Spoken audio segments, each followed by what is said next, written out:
thousands of students protest in China, facing off with riot police. Did they actually win?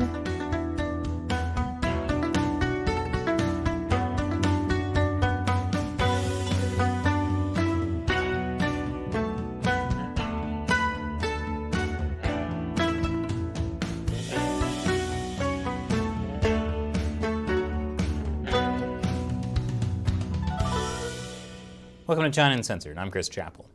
Massive protests happened in China last week. There's something you don't hear every day. Thousands of students clashed with police last week across several universities. Walls of student protesters met a wall of police at a university in Nanjing. Police surged into the university and hauled off protesters. Well, that's one way to graduate. The party has been terrified of Chinese students ever since the student-led protests in Tiananmen Square in 1989. The party sent in tanks to crush those protests on June 4th. This is known in the West as the Tiananmen Square Massacre, and in China as, I have no idea what you're talking about. So yeah, the Chinese Communist Party doesn't deal well with student protests. And since this series of student protests began on June 4th, the party was less than thrilled. So why did these students protest last week?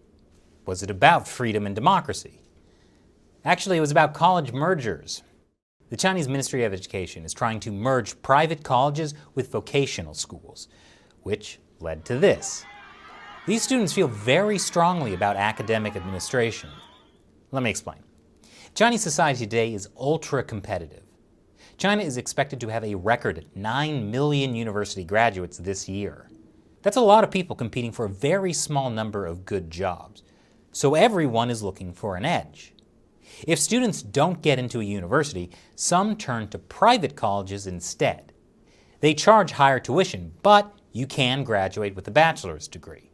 A bachelor's degree is seen as more prestigious than a vocational degree. But the Communist Party has now ordered private colleges to merge with vocational schools. So students at private colleges are now paying more money and getting a worse degree. They were not happy with that plan.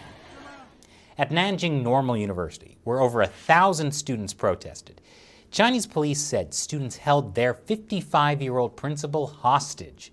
But students said on social media platforms that the principal was protesting together with students by sitting on the ground in front of a lecture hall.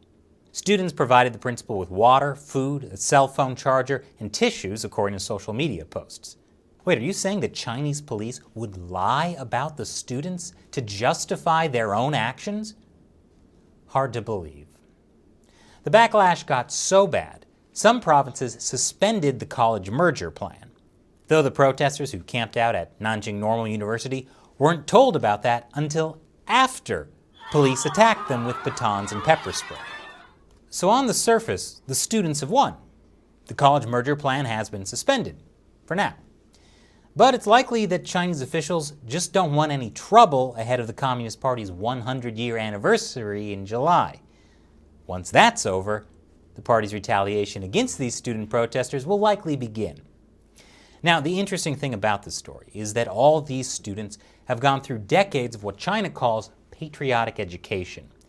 It was a systematic brainwashing campaign led by the Communist Party after the Tiananmen Square Massacre to ensure that students of all ages don't question the party. I'm sure most of these students never even heard of the Tiananmen Square Massacre and were completely oblivious to the anniversary they unintentionally commemorated. So it must have been a shock to them when their reasonable concerns were met with violence from the police. The Communist Party gave the Chinese people a Faustian bargain.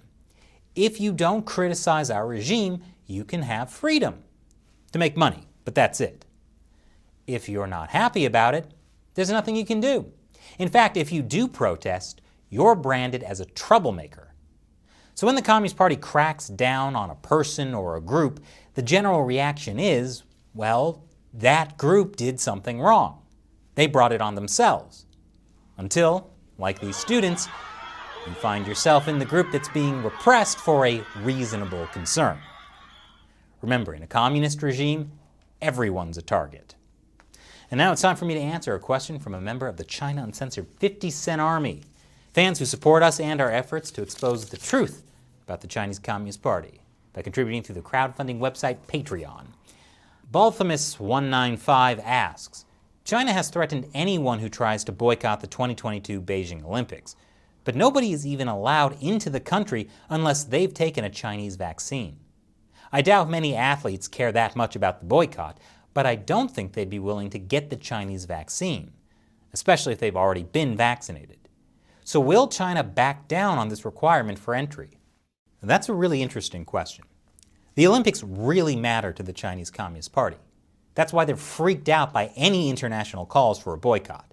But China is also using the Olympics for its vaccine diplomacy. They've offered Chinese vaccines for this year's Tokyo Olympics and next year's Beijing Olympics. And the International Olympics Committee was like, thank you so much, that's such a great idea. Japan, however, said, no, thank you. But for the Beijing Olympics in 2022, can China force Olympic athletes to take Chinese vaccines? Earlier this year, China did say that only foreigners who took Chinese vaccines would be allowed into the country. But according to an embassy statement in April, U.S. citizens who have taken U.S. vaccines can now enter China as well. So while I'm sure the Chinese regime will make every effort to make a deal with the IOC to push Chinese vaccines, the Communist Party's priority is making sure the Olympics happen without a hitch. So I don't think athletes would be banned if they haven't taken the Chinese vaccines. Thanks for your question and your support, Balthamus195. And a big thank you to everyone who supports China Uncensored on Patreon. We could not do this show without you. So thank you for joining us in the fight to expose the Chinese Communist Party to the world.